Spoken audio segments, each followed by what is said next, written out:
Kemudian Abu Hatim rahimahullah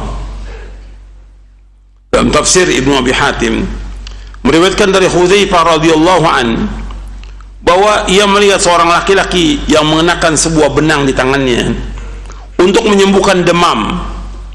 Lalu beliau memutus benang tersebut sambil membaca firman Allah SWT dalam surah Yusuf ayat 106, "Wa ma yu'minu aktsaruhum billahi illa wa hum musyrikun."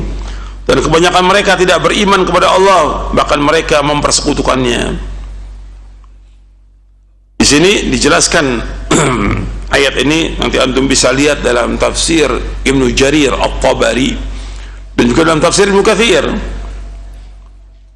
Maksudnya dari ayat ini ada beberapa penjelasan nih, baik dari Ibnu Abbas, dari Atha bin Abi Rabah dan yang lainnya, dibawakan dalam tafsir Ibnu Jarir At-Tabari dan juga dalam tafsir Ibnu Abi Hatim dan juga dalam tafsir Ibnu Katsir. Al-muradu bihadhihi al-ayah al-musyrikuna alladhina yu'minuna bi tauhid rububiyyah wa yusyrikuna bil uluhiyyah fala yu'minu aktsaruhum bi rububiyyah illa wa hum musyrikuna fil uluhiyyah. Qala Ikrimah rahimahullah, nas'aluhum man khalaqahum wa man khalaqas samawati wal arda fayaqulun Allah fadzalika imanuhum wa hum ya'buduna ghairahu. Nanti anda lihat di tiga tafsir itu, tafsir Tabari, Ibnu Katsir dan juga Ibnu Abi Hatim. Yang dimaksud dengan ayat ini yaitu orang-orang musyrik yang mereka beriman dengan tauhid rububiyah, mereka syirik dalam uluhiyah, dan kebanyakan mereka tidak beriman dengan rububiyah kecuali mereka syirik dalam uluhiyah.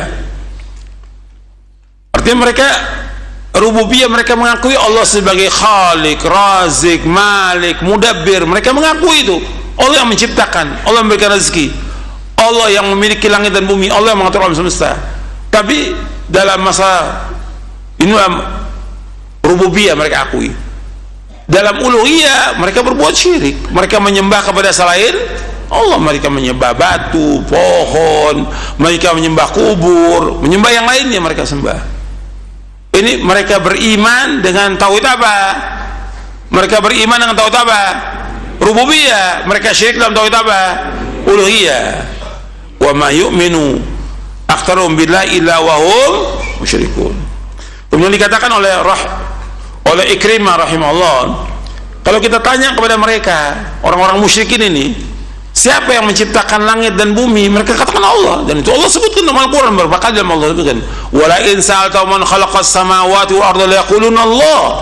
Kalau engkau tanyakan kepada mereka, orang-orang musyrik, siapa yang menciptakan langit dan bumi? Mereka katakan Allah.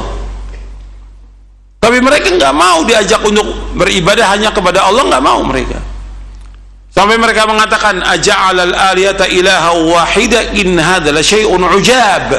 Kata mereka, apakah tuhan-tuhan yang banyak ini, yang di Ka'bah itu ada kurang lebih 360 patung, apakah tuhan-tuhan yang banyak ini menjadi satu Tuhan? Ini sangat mengherankan kan mereka. Allah sebutkan dalam Al-Quran gitu.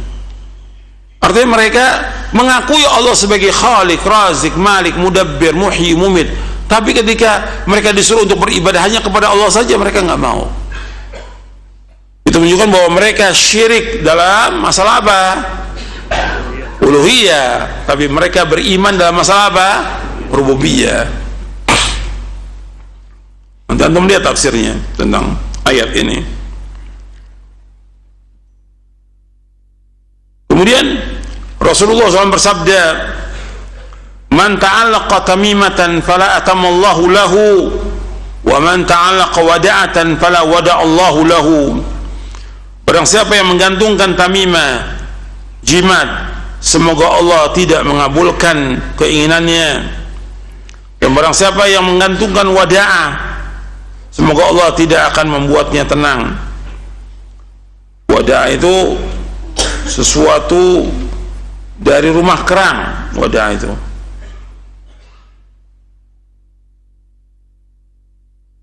di sini di bawah itu ada penjelasannya. Wada'ah adalah batu yang diambil dari laut kemudian digantung untuk menangkal pandangan mata yang dengki atau jahat.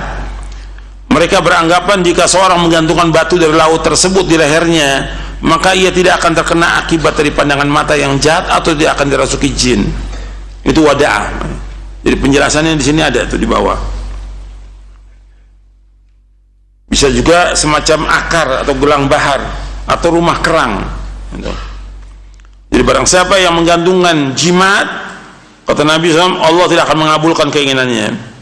Barang siapa yang menggantungkan wada'ah, itu batu yang diambil dari laut atau gelang bahar atau rumah kerang, semoga Allah tidak akan membuatnya tenang.